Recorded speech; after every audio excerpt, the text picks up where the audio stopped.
Muy bien, segundo día, muy contento. Anoche tuvimos un lindo tiempo también con los jóvenes ahí en la casa de los Cofrés. Todos me preguntan si estoy cansado y todo el asunto, y sí, estoy bueno. No, la verdad es que no, muy contento. Realmente, como decía ayer, es un privilegio poder estar con ustedes. Para mí es muy lindo, no sé si para ustedes, el escuchar cómo Dios obra en la vida de una persona.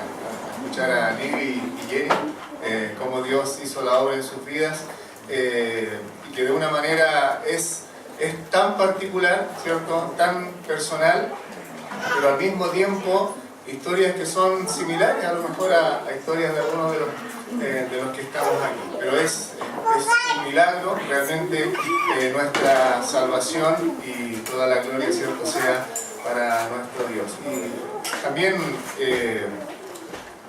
sé, de alguna manera transmitirles la alegría que uno siente de poder ver una iglesia que está involucrada, con un corazón puesto en el deseo de que otros puedan conocer el nombre de Cristo. Nosotros mismos hemos sido bendecidos allá, ¿cierto?, con la visita de los jóvenes y hermanos que han ido a colaborar con la obra allá, y el Señor va creando, ¿cierto?, estos links, para usar la palabra, estos lazos, ¿cierto? Así que muy contento. Vamos a ir a Marcos capítulo 6. También yo, Rigo y Astrid mandaron saludos. ¿Qué saco ahora si ya estaba el video ahí? En serio estaba, porque lo mandaron a través del Facebook. Yo puse ahí que venía, ¿cierto?, a la conferencia y todo, que estaba pidiendo oración también. Y ahí los chicos, dale saludos. Lo había visto ayer se me olvidó decirlo. Ahí estaba buscando mi Facebook, ahí mientras estaba sentado, de repente veo que aparecen en el video dando el saludo, así que llegué tarde otra vez. Pero Rigo y Astrid mandaron saludos. Muy bien, Marcos capítulo 6. Estaba leyendo un poquitito en la mañana.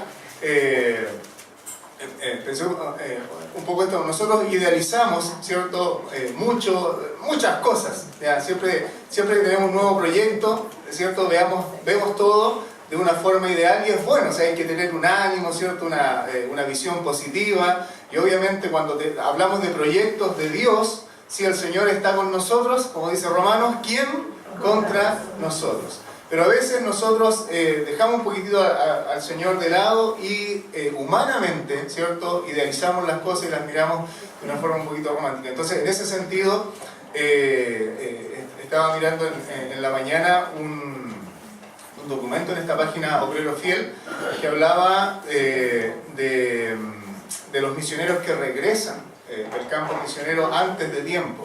Y me llamó la atención, pero hace tiempo que no veía algún artículo así. Y habla de más de la mitad, ¿ya?, que es mucho realmente, ¿no? Pero es una realidad. Y ahí ellos entrevistaban a George Berber. Quería traerlo escrito, pero los chiquillos tienen como 4 impresoras en la casa y ninguna funcionaba. Suele suceder. Perdón, chicos, pero más que ya me quedo donde el hermano Roberto.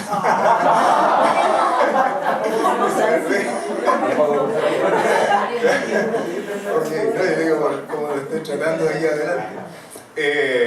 Y bueno, George Berber daba 10 razones, ¿cierto?, algunas temas familiares, de echar de menos, como hablábamos un poquitito acá en el testimonio Ruth, problemas de pecados sexuales, especialmente, ¿cierto?, en los cuales caen algunos misioneros en el campo, conflictos en los que están en el ministerio. O sea, esa es una de las primeras cosas que aprendí recién llegando allá a Chiloé, y doy gracias al Señor por la experiencia que transmiten otros, ¿cierto? Un misionero precisamente me manifestó que una de las cosas más difíciles en el campo muchas veces no es trabajar precisamente con la gente, con las ovejas, por decirlo así, sino el copastorado, el trabajo de equipo, ¿ya? Bueno, algunas, ¿cierto? Algunas de las razones eran 10 que daba allí, que eran razones por las cuales los misioneros volvían del campo. Entonces, la dependencia del Señor realmente es clave. Hacer las cosas conforme a la voluntad de Dios, buscando solamente la gloria del Señor, ¿cierto? Como meditábamos ayer, y saber que dependemos totalmente de Dios. Por eso, ¿cierto?, de los verbos en los cuales alguien muy inteligentemente resume la obra misionera tiene que ver con el orar, con el estar buscando a Dios. ¿Por qué? Porque realmente dependemos completamente, ¿cierto?, de lo que Dios va a hacer a través de nosotros. Y de esa dependencia que tenemos de Dios es lo que quiero compartir aquí a través de Marcos capítulo 6. Vamos a leer ahí del versículo 30, algunos versículos ahí, Marcos capítulo 6, versículo 30. Vamos a leer hasta el 36. Dice: entonces los apóstoles se juntaron con Jesús y le contaron todo lo que habían hecho y lo que habían enseñado. Él les dijo: venid vosotros aparte a un lugar desierto y descansad un poco, porque eran muchos los que iban y venían, de manera que ni aún tenían tiempo para comer. Y se fueron solos en una barca a un lugar desierto, pero muchos los vieron ir y le reconocieron, y muchos fueron allá a pie desde las ciudades y llegaron antes que ellos y se juntaron a él. Y salió Jesús y una gran multitud, y tuvo compasión de ellos, porque eran como ovejas que no tenían pastor, y comenzó a enseñarles muchas cosas. Cuando ya era muy avanzada la hora, sus discípulos se acercaron a él diciendo: el lugar es desierto y la hora ya muy avanzada, despídelos para que vayan a los campos y aldeas de alrededor y compren pan, pues no tienen qué comer. Quizá algunos están como los niños en la escuela dominical, sobre todo los hijos de los pastores: esta historia ya me la sé. Porque la multiplicación, ¿cierto?, de los panes y los peces es una de las historias más conocidas probablemente para nosotros. Pero siempre podemos sacar, como dice el mismo Señor, ¿cierto?, de un tesoro, ¿cierto?, cosas viejas, cosas nuevas, como hace un escriba, y la palabra del Señor siempre nos enseña. ¿Oramos?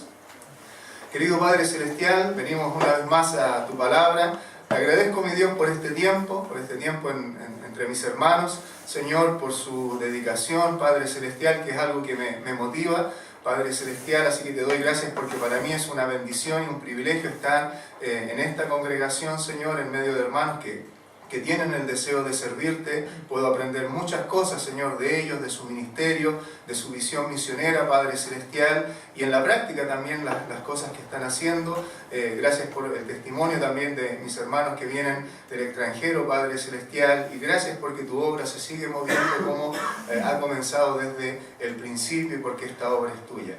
Y ahora, al ir a tu palabra, Señor, te ruego que sigas hablando nuestra vida y sigas bendiciéndonos, dándonos tu luz a través de ella, y la capacidad, Señor, la fuerza en el Espíritu Santo para poder vivir conforme a ella. En el nombre del Señor Jesús, amén. Bueno, una de las cosas, para dar un poquito el contexto de este pasaje, ¿cierto? Como digo, una historia súper conocida, la alimentación de los 5.000, pero muchas veces nosotros tenemos estas historias como que las sacamos de su contexto, tenemos ese conocimiento y a veces perdemos algunas cosas. Cuando uno llega a Marcos capítulo 6, algunos años atrás estudiamos en la iglesia el Evangelio de Marcos, entonces me di cuenta que en el Evangelio de Marcos, cuando llega el capítulo 6, ahí muestra cuando Jesús sale de Nazaret en los primeros versículos, y luego, bueno, si miramos un poquitito ahí en el versículo 7, que es el segundo acontecimiento que muestra ahí el capítulo 6, dice: después llamó a los 12 y comenzó a enviarlos de dos en dos. Y una de las cosas que yo vi después del capítulo 6, ¿cierto?, que Jesús comienza a involucrar más a los discípulos en el ministerio. En la primera parte, ¿cierto?, es el Señor Jesús, los llama, ¿cierto?, como anoche en la canción, ¿cierto?, los chiquillos representaban el momento en que Jesús llama a los 4 pescadores, ¿cierto? ¿Recuerdan? Anoche cuando estaban cantando los chicos, dejando las redes y todo eso. Entonces ellos son simplemente seguidores y observadores. Pero luego, como digo, en el capítulo 6 yo pude observar que el Señor Jesucristo comienza a involucrarlos más. Y de hecho una de las primeras cosas que hace es enviarlos precisamente de dos en dos a predicar, y ahí tienen una primera tremenda experiencia, ¿cierto? Ellos regresan, dicen los evangelios, sorprendidos por la autoridad que el Señor Jesucristo les había transmitido para predicar la palabra, para echar fuera demonios y para hacer milagros en su nombre. Es tal el impacto que causa este ministerio que llega a oídos de Herodes. Y Herodes tiene temor al escuchar la fama de Jesús, pero yo lo relaciono porque, como digo, está en el contexto con el ministerio de los apóstoles. Esta primera experiencia que tuvieron saliendo de dos en dos. Y ellos regresan, y entonces el Señor Jesucristo quiere tener un tiempo aparte con ellos, y en ese contexto es en el que estamos. Versículo 30 otra vez: entonces los apóstoles se juntaron con Jesús y le contaron todo lo que habían hecho y lo que habían enseñado. Él les dijo: venid vosotros aparte a un lugar desierto y descansad un poco, porque eran muchos los que iban y venían, de manera que ni aún tenían tiempo para comer. Y aquí nosotros ya aprendemos un poquitito del costo de servir al Señor. En este caso vemos que había un sacrificio en cuanto al tiempo.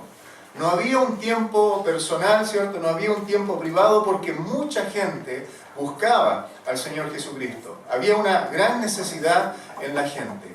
Y yo veo en este pasaje que es una de las primeras cosas que nosotros podemos aprender y que los discípulos también tenían que aprender: el postergarse por la necesidad de las personas. Y esto a veces, para que también vayamos madurando, anoche me preguntaban, ¿cierto?, algunas de las cosas difíciles que uno podía vivir en el ministerio, y precisamente muchos obreros ven resentida sus relaciones familiares por el tiempo que muchas veces uno tiene que pasar con las personas. Y realmente no hay una receta para decir cuánto tiempo estar en la casa con la familia y cuánto tiempo estar en la obra. Y va a haber tiempos distintos, pero generalmente hay un costo en ese sentido. Y yo también he vivido costos, cuando anoche, bueno, los que estaban yo les contaba, ¿cierto?, que daba, la pregunta iba más que nada en la importancia de que ambos estén buscando, ¿cierto?, al Señor en el ministerio. Y yo decía que es tremendo tener una esposa, en mi caso, ¿cierto?, que ama al Señor, que busca al Señor, y eso no quiere decir que sea perfecta para nada. Tampoco voy a empezar a pelarle aquí, ¿no? Las redes sociales,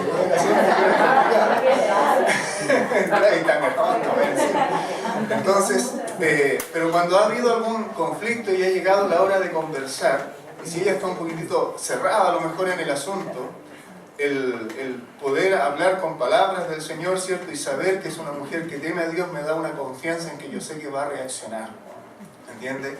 Y no es porque yo era el que estaba en lo correcto, ¿cierto?, y ella estaba mal, y por eso yo fui a hablarle. En principio, probablemente porque yo tenía que pedir perdón por algunas cosas. Y yo en el momento que estaba hablando tenía en mente alguna situación que vivimos en algún momento, y fue justamente por algo relacionado con el trabajo en el verano. Para nosotros es súper intenso.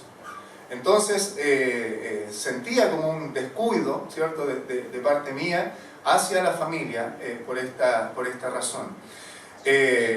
Nosotros ahora son viajes misioneros. Esto partió antes con un campamento misionero. Entonces teníamos más días de trabajo. Aparte de los días previos para preparar esto, ¿cierto?, teníamos un campamento misionero con talleres sobre misiones ahí mismo, en Dalcahue. Y después, terminado el campamento, ¿cierto?, era el viaje, la práctica, por decirlo así, el trabajo en las islas. Y más la preparación anterior, ¿cierto? Y generalmente terminamos también como iglesia el verano con una escuela bíblica. Entonces realmente el verano se va, ¿cierto?, con actividades. Y, por ejemplo, con nuestros hijos. Tengo 3 hijos, ellos se llevan más o menos 2 años de diferencia.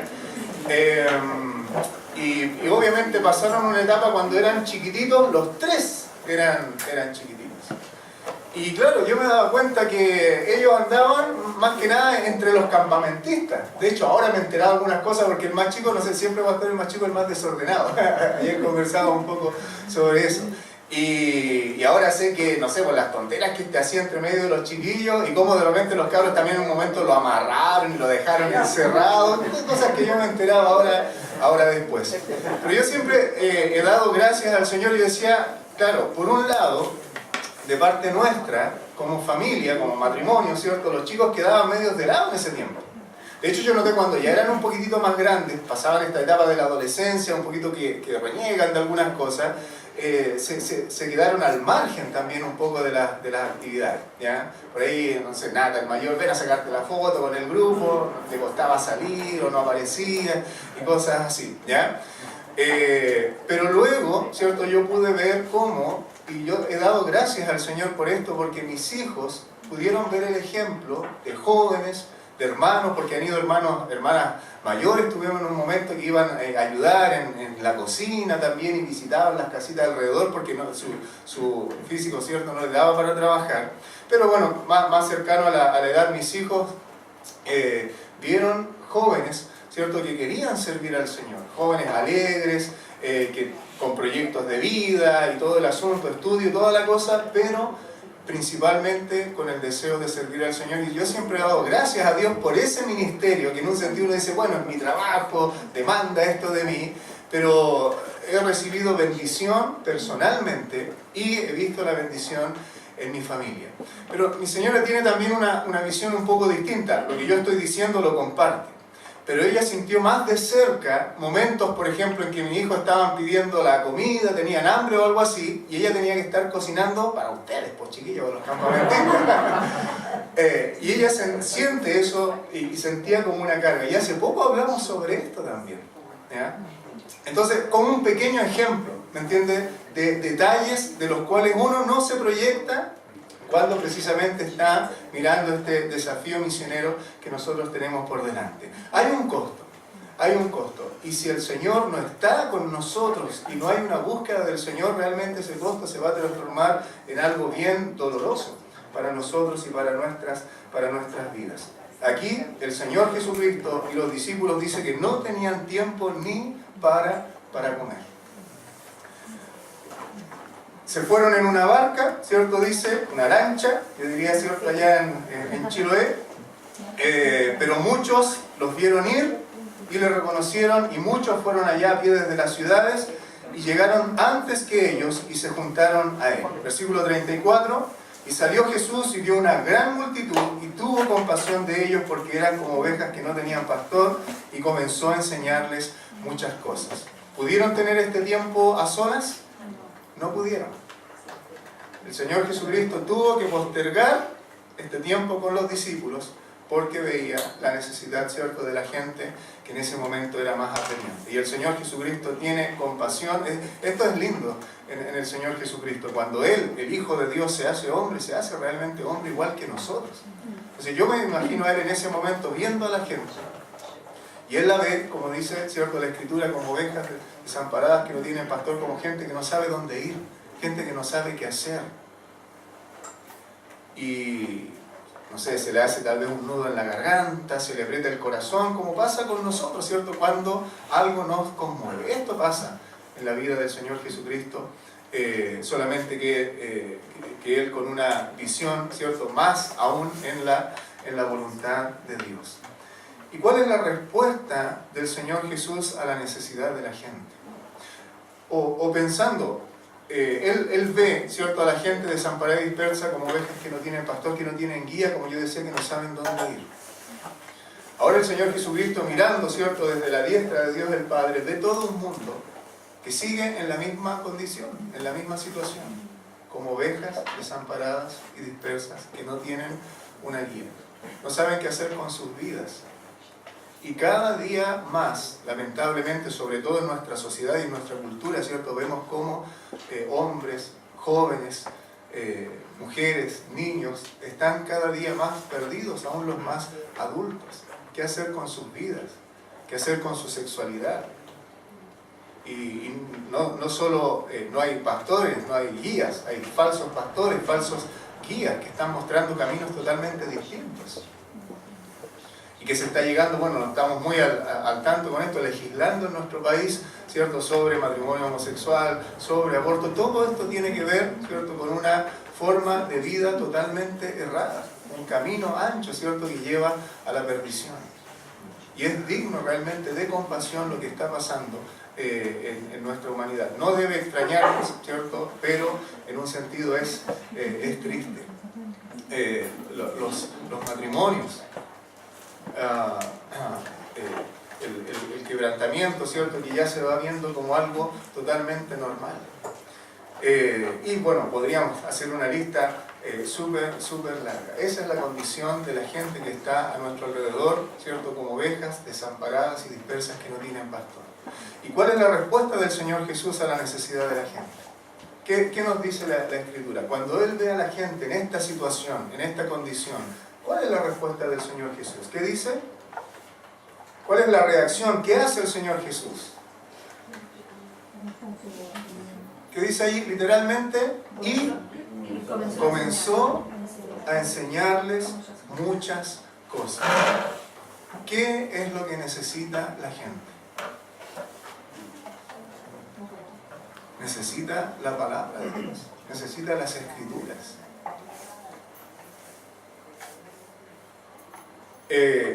Hay otra escena, ¿cierto?, similar en Mateo capítulo 9.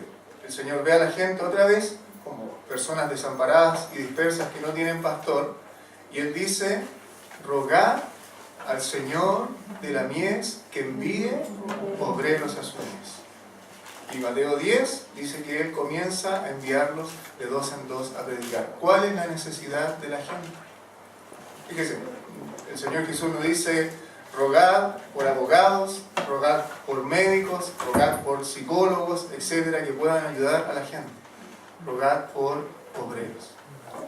No estoy desmereciendo el trabajo, ¿cierto?, como herramienta, que un oficio, cualquier profesión, todo lo que Dios nos ha dado, nosotros lo podemos usar para dar testimonio de su nombre y para glorificar su nombre. Pero todo esto tiene que ir de la mano, ¿cierto?, con la predicación de la palabra del Señor. Eso es lo que la gente necesita. Aquí en Chile, en Chiloé, en Afganistán, en África, ¿cierto?, en cualquier parte del mundo, lo que la gente necesita es la enseñanza de la palabra de Dios, que le va a dar, ¿cierto?, el camino correcto a las personas. Pero ahora, versículo 35, dice: cuando era ya muy avanzada la hora, sus discípulos se acercaron a Él diciendo: el lugar es desierto y la hora ya muy avanzada, despídelos para que vayan a los campos y aldeas de alrededor y compren pan, pues no tienen qué comer. Fíjense, ahora pasa de una necesidad, ¿cierto?, espiritual, donde el Señor está predicando la palabra, a una necesidad mucho más terrenal: pan, ¿cierto?, comida para el momento, ¿ya? A mí me pega muy fuerte porque no podría vivir sin pan, ¿ya? Algunos también por aquí, parece. Y fíjense lo que hace el Señor Jesucristo, versículo 37, es cierto. Bueno, aquí algunos de los discípulos se acercan a Él, ¿cierto?, y le hacen ver al Señor Jesucristo esta necesidad. ¿Se acuerdan? Yo les decía, veo en esta segunda parte de Marcos que el Señor Jesucristo comienza a involucrar más a los discípulos en todo el ministerio.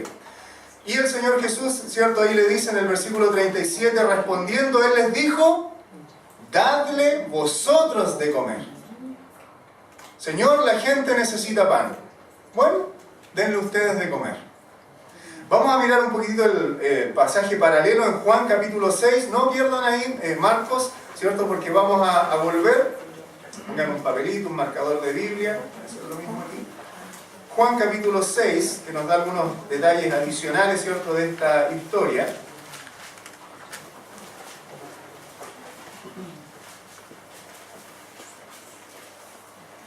Juan 6, el versículo 5 y 7. Cuando alzó Jesús los ojos y vio que había venido a él gran multitud, dijo a Felipe: ¿de dónde compraremos pan para que coman estos? Entonces, ¿cierto?, lo que dice Marco en palabras generales, dadle vosotros de comer, aquí lo hace en forma particular, ¿cierto?, sobre Felipe, uno de los 12, Y el versículo 6 dice, pero esto decía para probarle, porque él sabía lo que había de hacer. Entonces, cuando yo les digo que yo creo que esta escena no solamente quiere hablarnos del milagro de Jesús, sino de una enseñanza que el Señor Jesucristo quiere dejar a los apóstoles. No es que yo esté manipulando aquí la historia, ¿cierto?, para hablar de visiones sobre el milagro de los panes. A veces nosotros pensamos eso, o a veces los predicadores cometemos ese error. Queremos decir algo y agarramos la palabra para que diga lo que nosotros queremos que diga. No, nosotros tenemos que ir, ¿cierto?, a lo que la palabra nos quiere decir. Y evidentemente el Señor Jesucristo, además del milagro que Él tiene pensado ya hacer, tiene un propósito, que es dejar una enseñanza a los discípulos. Por eso dice, esto decía para probarle, porque Él, ¿cierto?, sabía lo que había de hacer. Y yo digo, ¿cuál es la idea? Poner la carga de la necesidad de la gente. Fíjense, vienen saliendo de una necesidad espiritual, ¿cierto?, donde el Señor Jesucristo responde enseñando la palabra, y ahora hay una necesidad, ¿cierto?, de tipo material, y el Señor Jesús pone la carga de esta necesidad sobre los discípulos. Porque en el futuro ellos iban a enfrentar la necesidad espiritual, para eso los estaba preparando. Pero esto iba a ser un ejemplo de cómo ellos iban a tener que responder ante la necesidad de la gente que iban a enfrentar en sus ministerios. Y mire, logra algo el Señor Jesús, ¿cierto?, de esto de poner la carga de la necesidad de la gente sobre ellos, porque dice ahí el versículo 7, Felipe le respondió, 200 denarios de pan no bastarían para que cada uno de ellos tomase un poco. Felipe como que saca la cuenta, ¿cierto? Saca la calculadora, ¿cuánto habrá ahí? No, más o menos como 5.000, más, no sé, ya. Bueno, saca la cuenta y dice, ni con 200 denarios de pan nos alcanzaría para alimentar a toda esta multitud. Un denario, no sé si tal vez lo habían escuchado en la historia, pero la historia es muy conocida, ¿cierto? Era el sueldo diario, ¿cierto?, de un obrero, de un trabajador. Allá en Chiloé es como muy conocido esto, no sé, acá en Santiago quizás no, pero allá a veces se contrata a la gente por un día, y en este tiempo creo que está como a 15.000 pesos, ¿cierto?, el día de trabajo, ¿ya? Más o menos eso. Entonces, pero en el fondo 200 denarios serían 200 días de trabajo, y al sacar la cuenta era como 8 meses de un sueldo básico, ¿ya? O quizás más, ¿ya? Porque al pagar diariamente es quizás un poco más, ¿ya? Pero la cosa es que era mucha plata, no sé por qué me enredo tanto con detalles. Era mucho dinero, y los discípulos tenían ese dinero, no lo tenían, ¿ya? Ahora algo más logra también el Señor Jesucristo. Versículo 8, ahí en Juan 6, 8. Uno de sus discípulos, Andrés, hermano de Simón Pedro, le dijo, aquí está un muchacho que tiene 5 panes de cebada y 2 pececillos, más, ¿qué es esto para tanto? Y también la historia de Andrés muy conocida, ¿cierto? El que trajo a Pedro, trajo al niño, ¿cierto? Como ejemplo de este ministerio de traer a alguien hacia Jesús. Entonces, tal vez Andrés, o a lo mejor aquí lo está representando el apóstol Juan en Andrés, tal vez varios hicieron esto de ir a buscar entre la gente una especie de hacer como una especie de lo que se llamaba olla común, ¿cierto? Todos ponían algo y se podía compartir y se alimentaba a toda la multitud. Pero entre toda esa multitud, ¿cierto?, el único previsor, ¿cierto?, era un muchachito, a lo mejor la mamá le dijo, oye, lleva algo, ¿cierto?, y que tenía, como dice la historia, 5 panes de cebada y 2 pececillos. Y yo leía por ahí un comentario que dice que era el alimento más barato que había en aquella época, ¿ya? Era como de la gente de menos recursos. Y eso era todo lo que tenían. Y Andrés dice, ¿cierto?, ¿qué es esto para tantos? Era evidente que no alcanzaba. Entonces el tema es, Jesús les dice, dadle vosotros de comer, alimenten ustedes a la multitud. Y ellos tratan de hacer algo.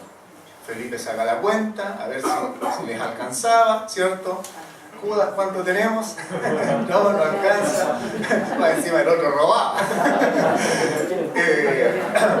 Y Andrés, ¿cierto?, trata de hacer lo suyo, pero tampoco da resultado porque había allí muy poco. Pero, como digo, Jesús logra poner la carga sobre los discípulos. Primera lección. ¿Podían los discípulos satisfacer las necesidades de la multitud? Los discípulos no podían. Nosotros no podemos satisfacer las necesidades de la gente. No está en nosotros. No somos nosotros los que vamos a satisfacer las necesidades de la gente. Y uno como pastor tiene que tratar de entender muy bien esto. De repente pensaba que todo depende de nosotros, ¿ya? Y no. ¿Quién era el único que podía responder a la necesidad de la gente? El Señor Jesús. Y eso era lo primero que ellos tenían que aprender. No, claro, la carga iba a estar en los hombros de ellos en el futuro, pero no eran ellos. Era en la dependencia del Señor Jesucristo que ellos iban, ¿cierto?, a realizar su ministerio, al cual el Señor Jesucristo los iba a enviar. Juan capítulo 15, versículos 4 y 5, también es un pasaje conocido. El Señor les dice: permaneced en mí y yo en vosotros, como el pámpano no puede llevar fruto por sí mismo si no permanece en la vid, así tampoco vosotros si no permanecéis en mí. Yo soy la vid, vosotros los pámpanos. El que permanece en mí y yo en él, éste lleva mucho fruto, porque separados de mí nada podéis hacer. Entonces ellos iban a aprender, ¿cierto?, que tenían que depender de Él, tenían que depender del Señor Jesucristo y no de sus posibilidades ni tampoco de sus recursos. Aunque ellos algo tenían, ¿cierto?, pero eso evidentemente no alcanzaba. Volvamos a Marcos para continuar allí la lectura. Marcos 6, 39. Y les mandó que hiciesen recostar a todos por grupos sobre la hierba verde. Se recostaron por grupos de 100 en 100 y de 50 en 50. Entonces tomó los 5 panes y los 2 peces, y levantando los ojos al cielo bendijo y partió los panes y dio a sus discípulos para que los pusiesen delante, y repartió los 2 peces entre todos. El Señor Jesús toma lo poco que tenían. Andrés dice: ¿qué es esto para tantos? Entonces, en otras palabras, esto es poco para tantos. El Señor Jesucristo toma lo poco que ellos tenían, da gracias a Dios, ¿cierto? Porque cuando dice que bendijo, me parece que es una oración que hacían los judíos al dar: bendito eres tú, Dios, creador del cielo y la tierra. Es una oración, ¿cierto?, que ellos hacen, porque a veces nosotros decimos bendecir el pan, ¿ya? Ellos están bendiciendo a Dios, que es el que da el pan. Entonces es como cuando nosotros damos gracias. Entonces la idea es esa: Él toma lo poco, humanamente hablando, que tenían, da gracias a Dios, y esto nos enseña a dar gracias a Dios por lo que tenemos. Porque a veces a nosotros, generalmente, sobre todo si se trata de recurso económico, siempre nos parece que es poco. Pero en las manos de Dios, nada es poco.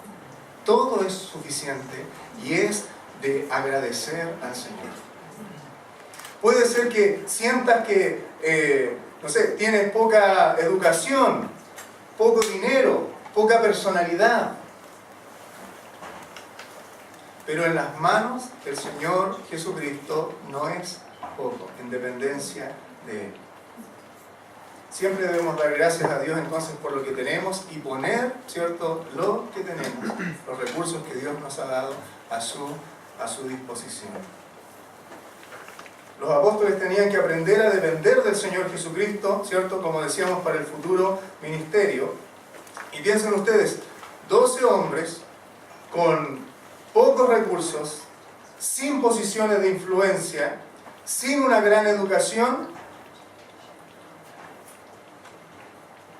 estos que trastornan el mundo entero, cambian la perspectiva del mundo. Pero nosotros sabemos muy bien, no son ellos, sino que es el Señor Jesucristo, ¿cierto?, con lo que ellos dispusieron sus vidas en las manos del Señor Jesucristo, cuando lo dejaron todo y le siguieron, pero ahora están aprendiendo, ¿cierto?, de una manera más práctica la dependencia de Él.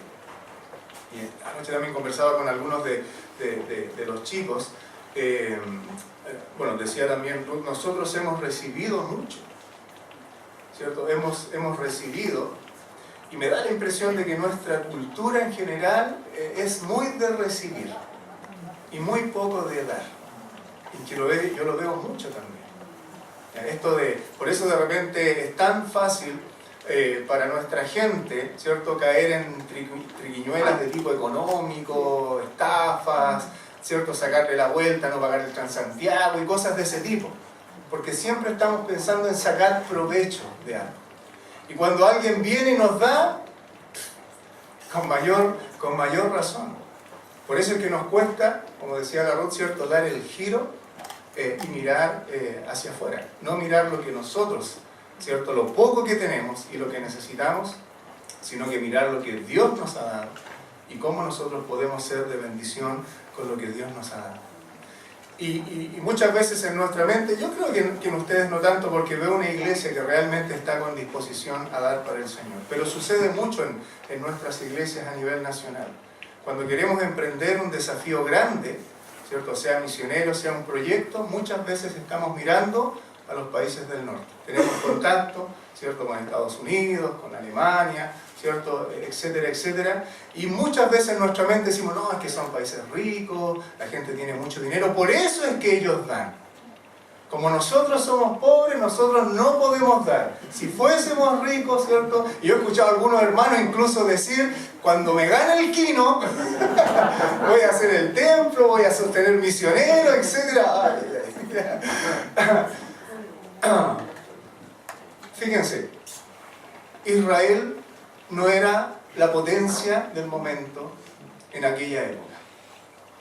Y los discípulos no eran la gente más capacitada ni la gente más rica de las personas, ¿cierto?, que vivían en aquella época.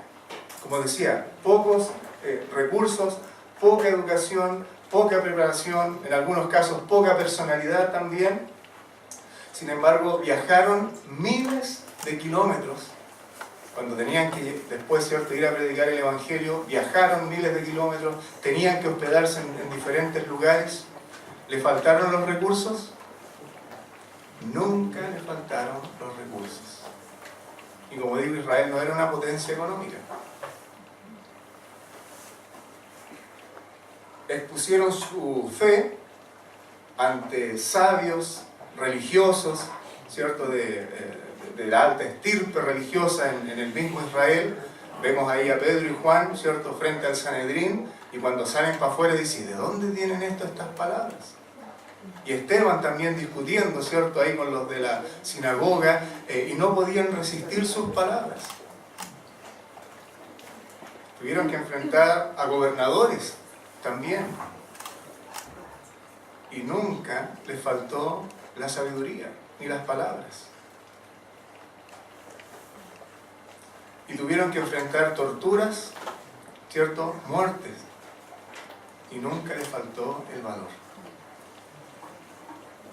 Cuando nuestras vidas están en las manos del Señor Jesucristo, nada de esto nos ha de faltar. Pero la clave está en dependencia de Él. Por eso, ¿cierto?, la oración también es tan importante. Nuestra oración personal, si estamos buscando servir al Señor, y orar también por los misioneros. Porque la oración es eso, Dios conoce nuestras necesidades. Pero cuando nosotros oramos a Dios, la verdad es que Dios no necesita que le pidamos porque Él ya sabe.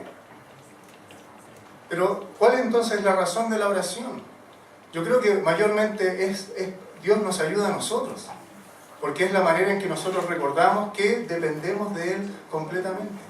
Recuerden, ¿podían los discípulos satisfacer la necesidad de la gente? Ellos no podían. ¿Quién era el único que podía? Era el Señor Jesucristo. ¿Cuál es la lección de esta historia? Para hacer la obra de Dios tenemos que depender completamente de Dios. Y cuando dependemos completamente de Dios no nos va a faltar absolutamente nada. Generalmente cuando se habla de lo que falta para concretar algún proyecto misionero de la iglesia o lo que sea, generalmente inmediatamente la gente dice los recursos. Pero ¿cómo? ¿Cómo van a faltar los recursos? ¿Sabes? Yo digo otra cosa y hoy día cuando repasaba esto también meditaba, oye, pero te está pasando lo mismo. Ya, yo tengo claro que no son los recursos. Siempre recuerdo un dicho de Hudson Taylor. Él decía, la obra de Dios hecha conforme a la voluntad de Dios nunca carecerá de la provisión de Dios. La obra de Dios hecha conforme a la voluntad de Dios nunca carecerá de la provisión de Dios. Y yo digo, faltan obreros. Y ahí como que me cayó la teja a mí. ¿Estás orando por obreros? Porque tampoco deberían faltar obreros, aunque el Señor Jesucristo nos enseña. Rogar al Señor de la mies por obreros para su mies. Pero en la dependencia del Señor nada realmente nos va a faltar. Por eso es súper importante que mantengamos claro que esta obra la hacemos en dependencia del Señor Jesucristo. Y una de esas formas de recordarlo es orar intensamente a Dios, porque no depende de nosotros, sino de lo que Dios haga a través de nosotros.